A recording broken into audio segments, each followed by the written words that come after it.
Welcome to Behind the SME, the podcast where we dive into the stories of founders, leaders, and visionaries of small and medium-sized enterprises. As the CEO of a small business myself, I want to uncover what drives the success of SMEs by talking to those who are in the trenches, building their businesses from the ground up. I hope you enjoy the episode.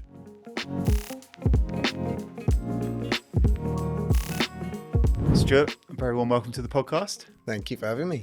Let's start by explaining how we know each other, because we met before we met in a weird way. We met probably 10 years before we met.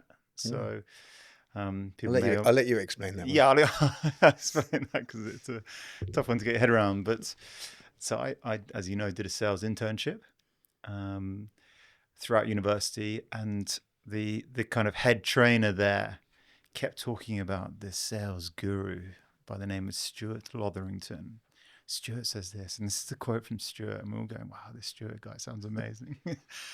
And then time passes, I get into my career and I sit down at a trade event, and guess who steps up on stage? None other than Stuart Lotherington.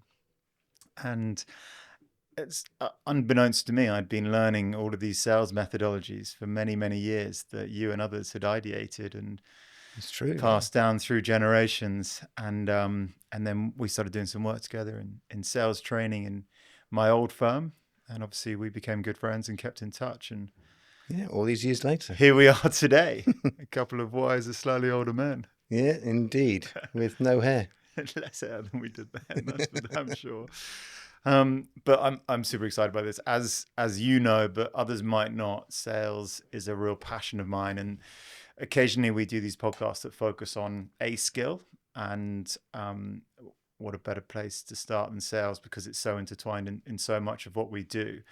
But before we get into the real nitty gritty about sales as a tool, as a concept, as an art, and a science. Importantly, and a science. Tell us a little bit about how you got to where you are today. Oh, goodness. I probably quite by chance. I was at a party, my cousin's party, and someone I met there. At the time, I was doing sort of piecework out of university, having done kind of a outdoor pursuits instructor job. And they said, oh, why don't you go and join this organisation knocking on doors? And I'm like, well, it's certainly better than cleaning cars, which is what I was doing at the time. And didn't realise how lucky I was in reality, in that I was introduced to a direct sales organisation that sold aerial photographs at the time, many, many years ago. Probably many before many of your listeners even were born. But I was lucky in the fact that I was told a sales process, a sales methodology. I had sales leadership. We had team meetings, all of which I realised an awful lot of organisations don't do any of that. And that catapulted me in my career. I actually stayed with that firm for 15 years and became, like you, Adam, and passionate about training, helping, and inspiring others to actually make and be proud of sales as a profession. I then set up my own business, gourmet food business. Actually knew nothing about food other than eating it, and did that. Set up basically a direct sales. If only I had the business still in the pandemic, it probably would have exploded by now. But I sold that many years after running that for 2.5 years, and then became a consultant in the city. And I've been doing that now. I think I'm in my 90th or 20th year with SBR Consulting as a consultant. And elevated view on what SBR do? So SBR Consulting is a revenue generation consultancy. Okay, so we're all about revenue growth for all businesses, all the way from scale-ups, SMEs to enterprise level.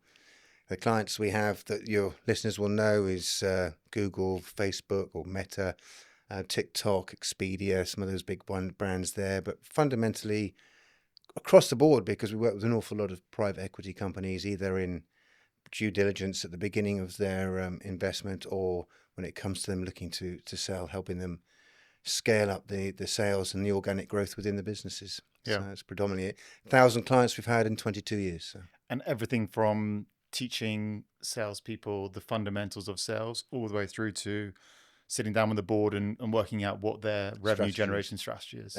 Correct. Yeah. As we say, strategy to execution. So yeah, absolutely. And size of the business now? So we got 50 people scattered. I mean, the vast majority are based here in the UK. But we've got a team in Bulgaria, a team in the Czech Republic. It's our next biggest center that we work in. We've got a consultant team in Singapore, the United States, as well. And we just opened up a French office as well. Yeah. I think let's talk about sales as a concept, because lots of people have a very different view to sales as you and I do in the UK. But you go to America, it's completely different. Well, I challenge that. Okay, go on. Yeah, no, we can throw that one straight out. So, again, lucky enough, actually, when I was in the direct sales business all those years ago, I actually moved to the United States, worked there for 5 years in that business. But now as a consultant, in fact, I'm in the United States in a couple of weeks' time. So back and forth for over 25 years, and probably nearer 30. Going back and forth there. And I think it's a misconception that actually sales is well regarded in the United States. I think it's actually the same as it is here. But because we see Americans selling and things like this, our perception is it's in a better position. But I think people regard salespeople in the US in the same way they do in pretty much everywhere else around the world. Okay.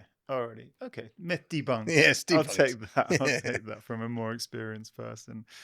One of the things that struck me when I first saw you stand up at this trade event was you introduced yourself. You obviously have a tactic of going, right, I'm just going to, put my credentials on the screen so that the audience buy into who I am and my journey. And first bullet point on that list was a degree in psychology. Why a degree in psychology to become a sales leadership trainer? Yeah, it's a good question, actually. I've always been fascinated by psychology, and actually, when it comes to, well, just to keep it maybe simple for the listeners and everyone else, and it might not be sales orientated on here. In SBR, we break it down into 3 kind of key areas around what it takes to be successful. So there's a skill set related to sales. That's the engagement skills that you need to engage effectively, whether that's written, whether that's in person, social, whatever it might be. There's a skill set there. There's also a discipline required to it, so the numbers you need to go and do, the making sure you go and do the right amount of activity to achieve the results. And then the third component, and we put it as a third, but actually when I ask leaders in sales about this, they would always say it's more than a third, is the mindset. So going into sales, I've always talked about mindset and the importance of it all. Adam, you might remember a character called Mr. M in do you remember that? Yeah, Mr. Mediocre. Mr. Mediocrity, that's it. Was a famous speech that I ended up doing an awful lot at sales training for many years. And this guy inherited it. Yeah, I did. Yeah. It was me that took it on. Oh, was it? Yeah, okay. yeah. I made a slight quirk on it. I'll tell you about it. Oh, well, that'll be interesting. Yeah, That's a beer talk conversation for sure. But so I used to do that speech. And so there was always an interest around it all. And then subsequently I've put it to the test in numerous things at home, in hobbies and at work. And we may go into that later. But then the opportunity, I thought, well, let's go and study it to see if what I'm teaching is still stand up today. And also if there's new information around what goes on. And there's quite a lot of stuff that's what I love about psychology is, and doing a degree in it actually just scratches the surface in reality. But it gives you a bit of a better understanding and also substantiates that thinking. And so you can come in with, instead of just a hearsay or a feeling, you've got the facts and the data and the latest research around it all, which is why I jumped into it. Yeah. And it took 6 years to do that while I was also a consultant. So. Yeah. Interesting. There's so many bits I want to dive into. First bit I think I want to talk about is people will say to you, I'm sure, either you're born with it or you're not. You must have heard that hundreds of times. All the time, yeah. What's your take on that? It's several years ago, I was asked by an organisation for the National Sales Awards to be a judge on that. And did that for a couple of years. And it was fascinating because there'd always be 10 finalists and we had to pick someone. A group of judges had to pick someone.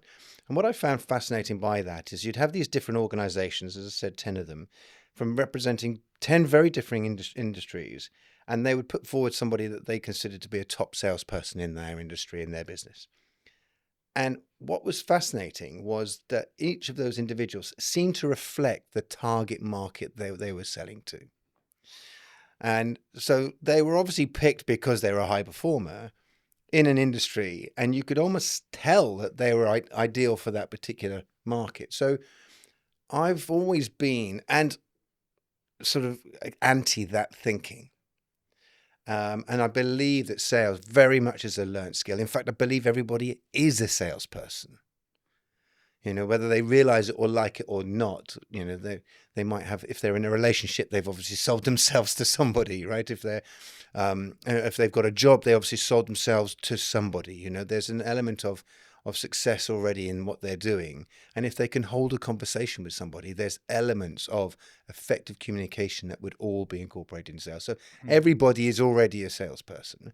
But it's amazing how many, and I hear it even yesterday, somebody saying, oh, I'd never like to be in sales. I wouldn't like, and I'm going, you already are. Yeah. It's just a degree. And I think there are certain individuals' personalities that are more suited to sales depending on what they're selling into a certain marketplace. I don't know if that absolutely what resonates. your thoughts on that? Yeah, absolutely resonates. I mean, so in my world, we are in tax advisory. Yeah. And a lot of our clients are financial directors who are quite analytical in their thinking and their personality type. I'm a more expressive driver personality. Really? And often those personality types will clash.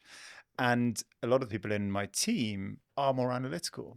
And yet they say, look, I'm not a salesperson. To be a salesperson, you need to be comfortable standing up in a room in front of 50 people. And yet I will often be in a room and say, and see someone in my team pitching without knowing they're pitching to an FD.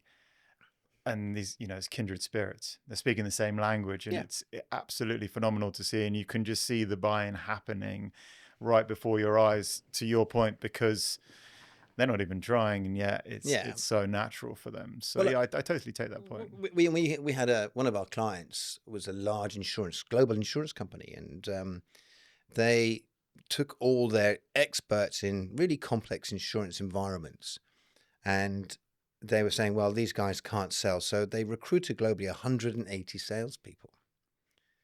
Now, 18 months later, they got rid of them all because it's actually easier to teach people how to be effective at engaging with clients with their technical expertise than it is to teach people that might have some sales expertise, the technical insight that they need to go and do. So, and often, and this is what we're seeing in the marketplace with client service or client success terminology, the reality is that, and even engineers, we work with a large number of companies with engineers, whether that's software engineers or actual technical engineers from an engineering environment.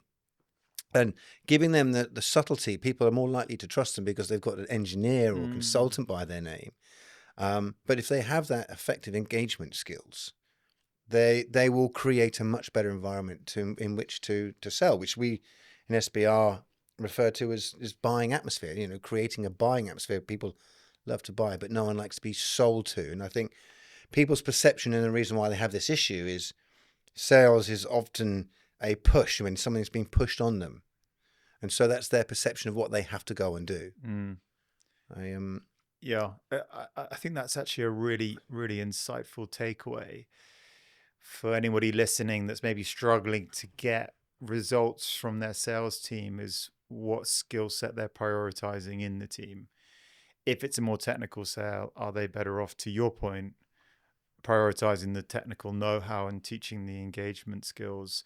If it's a less technical sale, actually, what is the profile of their BDs, and is it appropriate? Yeah, it's a really good question, actually. We're talking to a very large consultancy, one of the big four, in fact, that are asking us about how they engage with one of their clients. And they put the categorization into value and volume, and which I think is one which is really interesting. So if you've got a very high value environment, you're likely to have much more complex sales environments, i.e. multiple stakeholders. In a B2B environment, the average number of stakeholders involved by some research that we've come across is about 6.8. Still high. It's ridiculously high, that you have to engage with or be involved in the decision making that you might not even engage with, but involved in the decision making as to whether something goes ahead or not. And then the volume, of course, is the more transactional environment. So probably where most of your listeners will do on a business to consumer environment, highly transactional, to whether you buy a phone or whether you, you get even something from the shop, that's all very transactional environment. And so the skill sets in a transaction environment are going to be much shorter or less needed than the complex one. And then in those complex ones, they're invariably also highly technical. But where I would challenge you again slightly is a lot of firms dedicate so much time to their technical expertise of their individuals. We used to use, we don't anymore, but actually it just reminded me we used to use an upside down triangle for demonstrating about where people are missing from their training, and what they're doing is that they're fundamentally going, well, first of all, let's focus on the product, which is the thicker end of the upside down triangle, and so they do all that training there. The next part was then let's focus on kind of sales skills, which is only half full, and then let's think about mindset to be successful, which has hardly got anything at all at the bottom. And we position SBR as the one that fills the gap within those things, hence back to the psychology point, but also back to the engagement skills. Yeah. And I mean, I'm working with institutional investors, quite a number of institutional investors right now in a very competitive landscape. And, not a single person has sales in their title. A third of our business is in professional services, and no one will have sales in their title. So, but they will all be needing to create business some way, shape or form, whether that's growing existing accounts or attracting new accounts to their firms. Yeah. Okay, super interesting. I want to backtrack to talking about sales methodology. You mentioned it a couple of times. What do you mean by that? So the two words that get cross-referenced in this is one is sales process and one is sales methodology. Now, technically, a methodology is a process, but for the benefit and probably what's most widely accepted in the market is process is that step-by-step way to gain a client. So if you had a marketing team, they might create a marketing lead. That might be then qualified into a sales lead. That might be then somebody in the team might then go and pass it to somebody that might have more insight and knowledge. Then there might be several meetings, the proposal. That's the process, and that's what we refer to as the process. Yep. Often as well referred to as the funnel. So you've got a funnel of large number of leads, and you narrow those down into a sale of some description.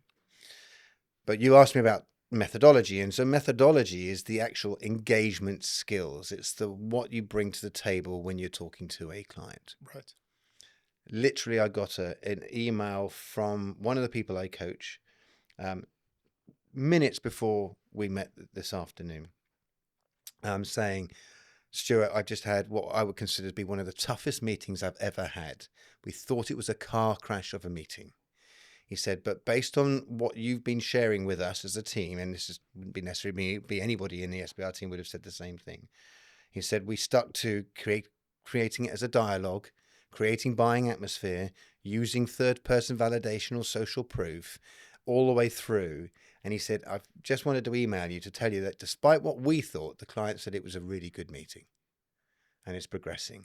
So that methodology of engagement over what we perceive to be sales, what people don't think about sales, is different. I've got another example if you want to listen to it. Always. Okay. So very dear friend of my wife's daughter wasn't doing very well. She was in cosmetic sales in a high street brand, well-known brand, and out of 25 individuals in that, she was 25th and likely to lose her job. And so her mother convinced her to come and see me, and so we had like 3 one-hour sessions talking about changing her perception of what selling was all about. She went from 25th to 2nd in 3 weeks. And the point I'm trying to make here is that actually, one, it was changing her mindset around how to actually effectively engage, using predominantly, it was all about methodology and changing her, what she thought she was supposed to do under sales. And let's face it, retail, very few of them are trained properly. Yeah. So again, we have a negativity about what sales is about because of our retail experiences. But ask any retail person, I'd almost guarantee you that at least 4 out of 5, if not 9 out of 10, have never had any training other than watching somebody else doing it wrong before them. Yeah. So if I was to sit her down and say, what's the one thing that the most impactful thing that Stuart taught you, what would be her takeaway, do you think? I would say, I referenced it earlier, would be the difference between selling atmosphere and buying atmosphere. Yeah, okay. So the difference between pushing something onto somebody by saying, you should do this, this is what I like, using first person, as opposed to what are you looking for, and asking more questions and creating a demand by asking the right questions. And I think you could probably pick up any book on sales and they'll have all different names for exactly the same. I mean, the methodology, sales methodology, there's hundreds of sales methodologies out there: Gap, Dipiter, Spin, Ada, Panda, Miller Heitman. I could go on, but save your listeners. And they're all fundamentally the same. There's three component parts to it. Go on. Part number one is all about the client or prospect, understanding them, what's going on, what's happening. And we do this naturally, by the way. And then part number two is then matching whatever their needs, wants are to your solution. So it's first part it's all about them. Then it's all about us. And the third part is all about next steps. What do we do? Is this the right fit? Isn't it? Do we move on? Do we not? That's the three simple parts about it all. Now, of course, there are a number of nuances around it all, just like, going from a white belt to a red belt to a black belt. But in the fundamental premise is that. Yeah. You mentioned the way I like to think of the sales methodologies are tools in the toolbox, right? Yeah. And you're in a meeting, like you said, and maybe it's headed in that direction, and you want to rummage around in the toolbox and go, it's time to bring this one out. Yeah. It's the right approach. And ideally, you're bringing the tools out in advance of it going in that direction, so that it never heads in that direction. That's a tool in itself. That's a tool in itself, preempting that objection. I think the one which whenever I come to teach this stuff, that has the most kind of, oh, no way, is third person verification. I think that's the most powerful, because as you described it largely talks about positioning, and it debunks the preconception that I've got something to sell. It's me, the product in the middle, you, and I'm pushing. Yeah. And actually just says, let's you and I, with our arms around each other, assess what your challenges and needs are. And then let's talk about whether or not this thing, which is disconnected from me, is actually the right solution for 100%. You. Suddenly you're a consultant, not a salesperson. Yeah. And as soon as you're, looking to get the best solution for that person, your goals are aligned. Whereas when actually you strip it all back, they know that you're the salesperson, you're probably on commission. They know that your goal is to make the sale, whereas that person's goal is to get what's in the best interest of them. Everyone knows the goals are misaligned, but you can debunk that and change the whole atmosphere in the room very, very easily with just a couple of lines. Yeah. And that's power. I love that. So basically, TPV, nicknamed as, interestingly enough, we ended up working with a brilliant behavioral scientist called Steve Martin, whose business partner is Cialdini. Cialdini, along with Steve Martin, wrote a book which is out there called The 6 Key Universal Principles of Influence and Persuasion. So if anyone wants to develop it, I'd strongly recommend it. If you want to make it really simple, just go onto YouTube and put that in, and you'll see it. Nice 2-minute video. I think in the multiple millions that it's had views of that one now. But the book's brilliant, called Influence. And one of those is social proof. And that, again, if you were to Google it, you'll see that is a universal principle of communication, effective communication, is using third person validation or verification, as we refer to it as. And but it's the analogy that I learned all those 30 plus years ago was using other people's names to state your claims. I don't know if you had that in your sales training to start off with, but it's still as valid today. And again, you and I learned that on our very first door that we ever knocked on, and had the importance of it all. So to then come into industry and into business 10, 15, 20 years later and still see people not even realizing the potency of it all. Yet when we go home, what do? We go and check one or other half hours a day. We think we're just genuinely finding out about how their other day is. But reality is we're testing. If they've had a terrible day, we're going to have a different approach than if they had a brilliant day. That's the questioning part. But also, if we want something done, we will likely reference other people's opinions to reinforce what our thinking is. And the masters of that? 4-year-olds. And yes, Mummy said children. it's fine. Yes. Well, in that case, Yes. and marketeers, doctors recommend. Yeah, and we do it all the time. Trustpilot. Trust. That's Yeah, it's exactly. group It's all group happening. third person. Yes. Yeah, we're victims and recipients of it multiple times before we even get to work. Yeah. And then what I find slightly frustrating is people in a sales environment then don't do it. Mm. Whereas they've probably all got. I mean, there's none of your listeners' businesses at the moment will have 0 clients. Mm. And even if they haven't got any clients, they're going to have people that will show some degree of interest. And even you can share that I've just been speaking to Adam, and what he particularly likes about this is this, even if you haven't bought it. I remember being taught, this is first year of university. You knock on someone's door, you take 3 steps back, not 2, not 4, right? And when you've taken 3 steps back, you turn to a side profile. Correct. And I'm going, this feels very specific. And then going, disregard that. Going out, knocking on doors, 2 steps, and I'm 6'4", and you've got someone going, no. Yes. Taking 4 steps and then going, are you even interested in talking to me? And the specificity, is that the right word? Yeah. In which we were trained in that environment made me realize that there's a lot of science to this whole process and so easy to get it wrong.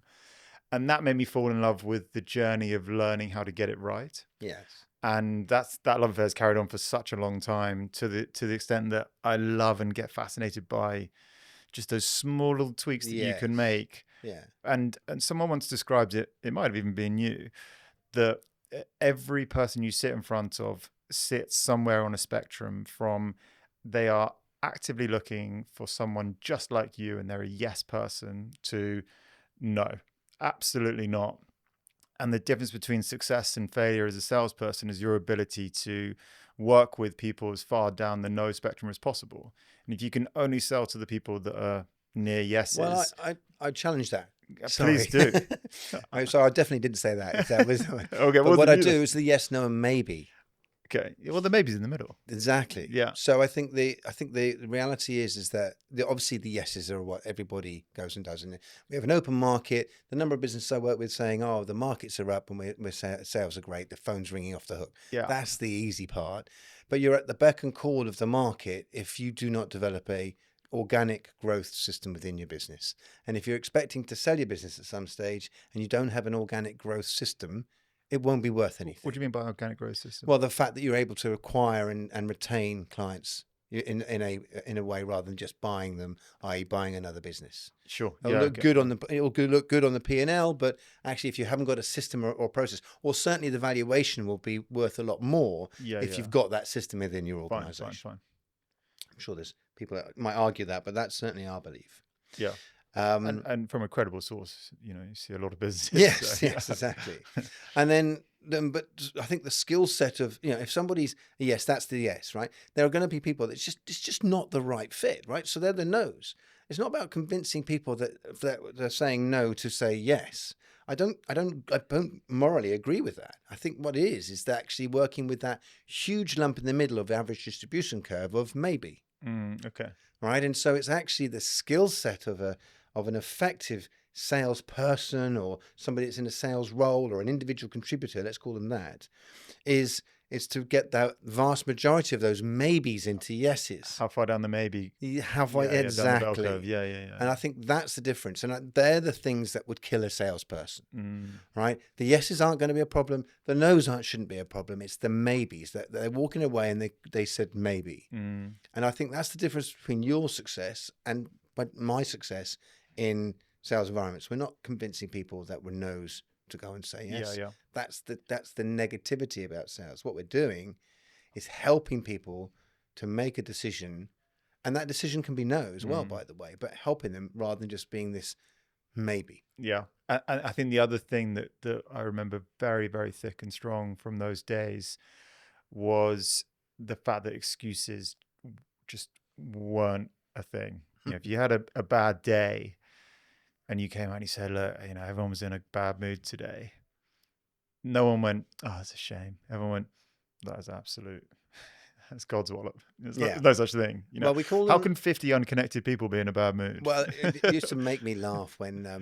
I mean, this is the reality, and this is what I loved about being direct sales, because in direct sales, and why probably people like yourself and myself that came from that background were able to test theories and ideas really quickly, and because it's so transactional, we could find out whether it worked or not. And unfortunately, in a B2B environment where it's longer pipelines, you don't necessarily do as many transactions. It's difficult to sort of see if whether your new idea or new skill or new suggestion actually makes and has an impact. But I mean, one of the things I think is fascinating is that going out there and just testing one of those things to see, well, if that works or if that doesn't work, it's particularly good. So Yeah. yeah. I want to change tack slightly. Go for it. Talk about leading salespeople. Yes. There'll be a lot of people listening that run a business, don't necessarily have a background and are experienced in sales, that maybe lead a sales leader. Yes. They have a head of sales reporting into them, perhaps. Or salespeople, but they've recruited. Yeah, sure. Exactly. Yeah. What's the common mistakes that you see from those people managing those teams? I think there's many mistakes, but I suppose sure. probably the most common mistake is that they've been blinded by a salesperson selling them on the idea of why they should employ them. So they've got the gift of the gab, and then that person comes in. Past performance is no guarantee of future performance. And we were chatting before we came in here around our selection process into SBR is quite rigorous to make sure that we're recruiting the right people that would be the right fit, not just culturally into our business, which is probably the easy part. Oh, they're a cultural fit. I like them. They like us. The people in the team seem to like them. That's really good. But have they got, and we go back to that habits triangle I referenced earlier, have they got the actual engagement skills? And have they got the tenacity and the data to drive them and get the right performance in? And then have they got the mindset? Sorry, the tenacity, but have they got the activity metrics and have they got the mindset? That's one of the things there. So I think one is they're recruiting the wrong people based on what they think selling's about. Is one of those. The other thing is that they then don't hold them to account. And so I think and they listen to the selling excuses you talked about them. In SBR, we call those, people say we rationalize. In SBR, we change that into two words: rational lies. And that's the one big challenge that people have. So what are the activity metrics that's required? Is that individual hitting those activity metrics? And invariably it falls down, probably 8 times out of 10 it's down to just lack of activity. And so it's holding them to account of that. I mean, there was a small engineering business I was working with down in Lewis, the South Coast, many years ago, and there was somebody there who was allegedly their top person, wasn't performing very well. And I was like, this guy's not actually, he's not doing what he's telling us to go, he's doing, because otherwise he's breaking all the performances on conversion rates. It then transpired that one of the customers he was due to see phoned up saying, yeah, I had the phone call with him, but we still would love to see the product. And he was supposed to physically go and see. So it became unstuck, and the data told us that didn't make sense. Yeah. So I think as a sales or a leader of sales leaders or sales people, data is paramount and really important for you to go and do that. Otherwise, you'll just be working on emotion. Yeah. And actually links really neatly back to your original point around a sales methodology and the funnel. Yes. And the funnel, you can identify the key stages: Yes. lead gen, first meeting, second meeting, proposals out. Correct. Pen on paper or whatever the equivalent approach is, and actually getting figures into that makes it far more tangible than this kind of crazy art, and you're only looking at output. And very easy to measure a salesperson on output. Yeah. But actually what you're saying is get to grips with the data, and you can also see what the input levels are, and that might give you a bit of a steer on which people are doing well and which people need work. 100%. I mean, the big complaint people have now is we don't have the data, we don't have the systems to capture the data, things like this. Now, I don't want people that have never had data to now go and micromanage it, because that's what they'll come across and going, I want you to write down every single call you've done or every single meeting, without selling them on the idea of the value and the power of doing it. And that kind of is integral to it all. But, I used to run 250 salespeople internationally, and I would know all of the number of doors they knocked on, how many presentations they made, how much they sold, and everything else for 250 people. And this was in the day before we had the internet. This was before mobile phones. People would turn up, phone in there to their sales manager from a phone booth. That would be then faxed to the office, and then it would be put onto a spreadsheet. So when people turn around today and say, with all the technology we've got, so that they can't give me that data, it's ridiculous. So even if you've got a small business without, you don't need to have all the tech to go and do it. You've probably all got a version of Teams or some sort of Outlook or something to be able to see a diary. We all know how many meetings people are having. Tally it up. And if you just go back 1 month, times that by 12 and tell me. I mean, we often do, when we go into a client, we often go in and say, do what we call a consult phase. Just to understand the culture of the business and look at the data and have an exploration of them before we engage in any sort of program, whether it's strategy or execution. I remember going into one and they said, okay, well, we've turned up, ready to shadow people. Can you tell us when we can shadow some people actually out in the field? They opened the book. 6 salespeople they had, opened the book. They couldn't see any appointments that they were going to. I said, well, that's our consult phase finished then, because it's obvious what the issues are, right? Yeah. So invariably, it often falls down to that. Yeah. Let's talk about player managers. Oh yes. So, bearing in mind, listeners are SMEs, behind the SME, and so not talking about big enterprises. 5 to 100 people, that type of kind of realm. Yeah. When is a player manager in the sales environment appropriate, and is there a time when it's not appropriate, do you think? It's a really good question. I think there's a degree of maturity. If you've got a high churn of people, then the manager's going to be spending an awful lot of time on recruitment and onboarding and ramping individuals in there. It's a full-time job in its own right. There is an ultimate number from, again, research that sort of consistently comes out at around about a manager, full-time manager, not player manager, has around about 8 people to manage. So it also depends on the number of people they're managing. So, player managers would typically have less than that to manage. No, but not always. There's always exceptions here. And I think there seems to be an awful lot of environments where player managers exist. I mean, here, I'm a player manager, right? You're a player manager. We're player managers in our businesses and in consulting. So in consulting, it's quite common. In financial services, wealth management, that kind of thing, it's very common. In recruitment, it's very common. Yeah. Where you get the player managers. And predominantly, you're likely to get more out of your people. It depends on where the costings come from and where you can make it. You're going to get more out of people if you can manage them effectively. So the most important thing around that would be probably based on the transaction, the size of the businesses. So if you're working in complex and enterprise sales or high value products, then full-time leadership would be more useful than in more transactional environments where the leading can be done almost from a follow me, this is I'm doing it kind of situation. Not that I necessarily agree with that, in that you get an awful lot of people that are good at sales that get promoted into leadership, but they're not being told anything about leadership. And there's a massive assumption that they'll make a great leader, and that so often fails. Yeah. And it takes a long time to find that. So I don't know if that actually answers your question. But I think it absolutely does. More thoughts needed than I believe in player managers and I believe in managers being managers. Yeah, it's much more complicated than a simple solution around it all. Yeah. It's invariably done based on money, and that for me to be able to afford to pay that individual a wage that's relevant to their age and their experience, I'm going to have to sell an extra $1 million, $2 million, and so therefore it doesn't make any financial sense. Is there a danger in the non-player manager environment that the manager gets rusty and outdated? Well, in theory, yes, if they're not actually doing what they're supposed to do, which is shadowing, going out there, engaging with clients, Also, skip level management, also checking the voice of the customer. So if they're doing their proper job as a sales or frontline, we're talking frontline managers here, aren't we?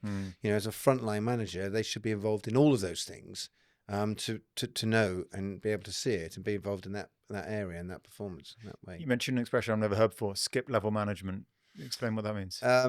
So skip level. So if you've got managers of managers, so let's imagine, I was one of your managers, Adam.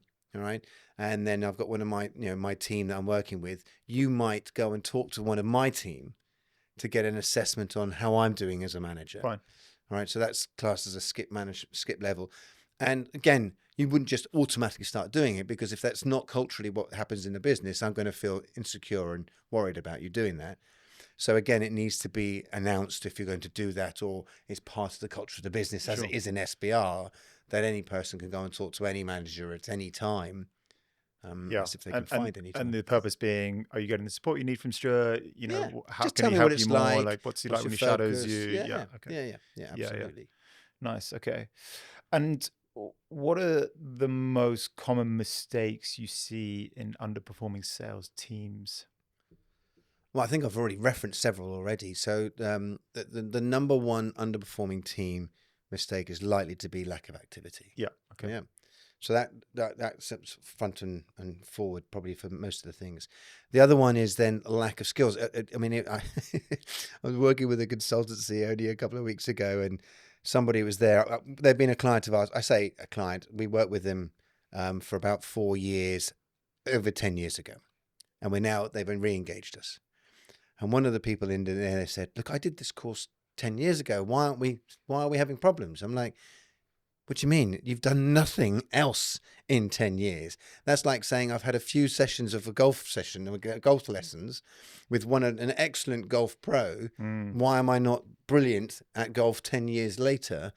But nothing was done. So I think the ongoing support, the other mistake is that one. And what we find is that their managers probably are working towards winning business, as in the outputs, and not working enough on the inputs, and hence the activity metrics I was talking to you about. So what does it take to be successful rather than just being successful? And you get a high churn rate when that happens. You're not giving people a track to run on, another SBR term that I'm sure you're familiar with, to be able to be a high performer. Yeah. I want to go back to talking briefly about Mr. M, because no one else would have ever heard of it. No. You're broadcasting. In fact, my model of Mr. M is still in my drawer somewhere as a little rabbit. Okay. So let's fill everyone in on what Mr. M is, because everyone will have met Mr. M. Yes. If they haven't, then I'd be highly surprised, and it may be some kind of robot. Who's Mr. M? How does he or she rear their manifest head, themselves, and what can you do about Mr. M? Well, it's really interesting actually, because I've got into the very awful habit of having e-cigarettes, all right, for the last 5 years, and so I've been talking to Mr. M a lot, because I've stopped for about 4 weeks, and Mr. M's been popping up the whole time when it comes to that, and we can use this for sales, right? But I'll just share this with you, because I'm sure this happens to everybody else, is that, oh, I'm stressed, I better have a cigarette. Oh, I want to relax, I'll have a cigarette. Oh, I've finished this call or this coffee, let's have a cigarette. I've finished one after a meal, or I'm having a drink with my friends. So Mr. M pops in saying this is when you need it the whole time. That Mr. M is basically your nicotine habit, right? And nicotine is one of the easiest drugs to get rid of, but also is one of the most highly addictive, so you could pick it up really quickly, right? So but in the sales environment, it's like, I meant to mention this earlier, actually, some of the things people say. So we were in direct sales. We're selling aerial photographs of people's villages, all right, of a very oblique angle. They go out there and they come back, and their reason for having not sold was there was nobody in. And it just blows my mind. Nobody, the whole village was out. How could that actually happen, right? That was where Mr. M would say the whole village was out. Yeah. Okay. And, we'd have to work on environments where we'd have to almost stop them coming up with the excuses that would happen. So bank holidays would be a classic. People go, oh, everybody's away on bank holidays. Well, I'd have to say before that happens, what's the biggest adverts you get in the run up to a bank holiday? Do you know what adverts you got? So invariably they're DIY adverts, right? So Okay. they look at your houses, that kind of thing, because that's when people will take in, they've got 4 days off or 3 days off or whatever. Let's redecorate. So if that's the case, then that means most people are going to be at home, not away, right? So a Mr. M is this excuse maker for you to justify, to rationalize what's going on in your head. You're never very good at this. And it would be daft. People say, I never sell to anyone with a satellite dish, or I only sell to people with Volvos. And it would just come out with these weird and wacky, ridiculous things. And actually, going to psychology, it's not unusual as to the reason why. We love to attach some sort of purpose or some sort of meaning to something. And so we can do that in a negative sense as well as in a positive sense. So Mr. M rears its head up. If you've had a bad day, it's because there are other things. It's not your fault.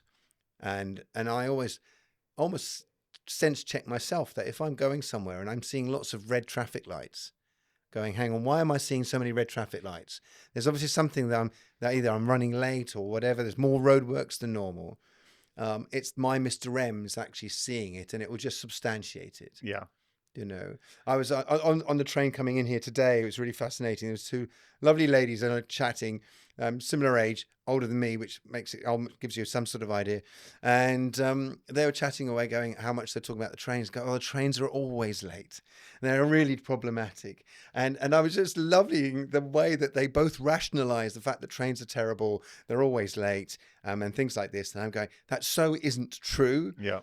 But that's Mr. M and substantiating that kind of thinking. I don't know if that helps. What your belief on that, Mr. Yeah, look, it's great to hear you go through it again. Like I think I mentioned early on that you used to talk about I took on the Mr. M podcast, the Mr. M speech at maybe it should be a podcast. Sales School. Maybe we could make it a podcast. Come and moan with us. And the description I always gave it was Mr. M is the voice in your head that pulls you towards mediocrity. Yeah. And it's quite nice and neat to be able to personify it into someone that's not you, going like, if you've had a busy morning, chill out now. Yeah. You don't want to go too far. People are going to think they're going to expect that of you every day, type thing. And it's just such a powerful tool. Well, I think what's important is that Mr. M will pop up to your point, and maybe that's where you were going with this, is that Mr. M will pop out saying, if you've sold a load, stop. Yeah. Or you haven't sold any, you're rubbish, stop. It's this is a bad day, you might as well wipe it out. So it works whether you're doing well or it works when you're doing bad. Yeah. And I think the thing is the emotional roller coaster of when things are going well, it's great. But typically when things are going well and our sales are coming in, one of the things that has a tendency to happen in our sales environment is we do less activity because lots of sales are coming.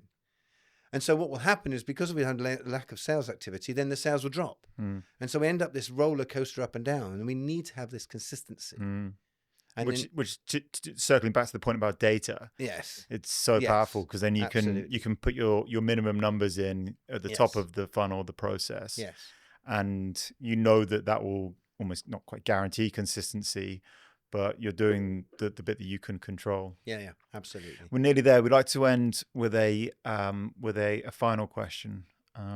Choose whichever one you want to answer on this. What's the best or the worst piece of advice you've ever received? In reference to sales or just generally in life? I think in reference to sales or equally, you run an SME or to running your business. Best piece of advice. Within that, I think the best piece of advice, I think we've already alluded to it. In all honesty, Adam, is that actually is this data. Without data, I think Denning referenced this. Without data, you're just a person with an opinion. And I think so. The best piece of advice is track the data, and I think that is the foundation of all, or the vast majority of your woes or understanding. We hear it all the time about data, big data and everything else, but it doesn't need to be anywhere near as complex as I think a lot of people make it. And I think also we get people that just go way too deep into the data. Well, just keep it simple, activity, meetings, reaches, proposals, average order value, sales, numbers, right? Just even at that level as a minimum 101. And then once you get the data, then you start getting excited about it when it starts telling you something, because then it's the interpretation. That was probably the best piece of advice. So many ways that resonates. And yeah, I'm glad you took it back to that, because it's so tangible. You know, we can all learn from something from that. Stuart, we said before that we could probably just carry on all day on this topic, because it's your favorite topic and it's one of mine. It is.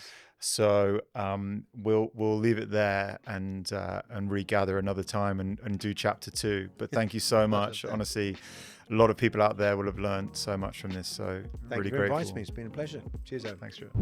Thanks for tuning in to this episode of Behind the SME. Don't forget to subscribe and leave us a review. It really helps others find the show. If you want to get in touch, you can find our email in the description. Until then, keep building, keep learning, and we'll see you next time.